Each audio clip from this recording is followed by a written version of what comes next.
Yeah, I'll start by putting it out there that I'm not just a Quebecer, although I certainly am, and I'm proud of it.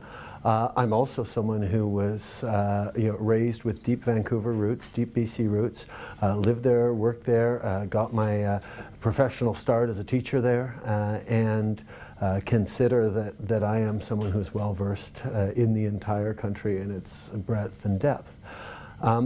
But yes, you're absolutely right that for far too long, you don't just have to go back a decade or two, you can go all the way back to my father's era, where our majorities were won for the Liberal Party very much leaving aside the West entirely.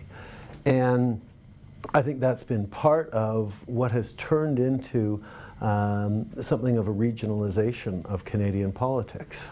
For me, there is no question that the path of the relevance for the Liberal Party can no longer go through careful calculations of how do we get just enough seats to be able to govern regardless of where they are, and instead say, how do we become relevant right across the country, urban and rural, east and west, English and French, new Canadians and people who've been here for generations. What amazes me is the kind of response we're getting out here in Provencher and in Brandon. We opened up our campaign office in Provencher this morning, and the kinds of response we're getting is extremely optimistic. Yes, it's going to be an extremely tough slog, but the fact is we came in third or fourth, distant third or fourths in the last election, and people look at us now as the party that you vote for to send a clear message to Mr. Harper that you're dissatisfied with his politics.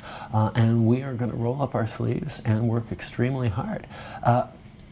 I think any time you pull out the number of volunteers that we have, the number of support, the amount of attention, the amount of progressive conservatives, Brandon particularly, who said, you know what, I don't recognize myself in this Conservative Party anymore, either in its approach or its policies and its competence.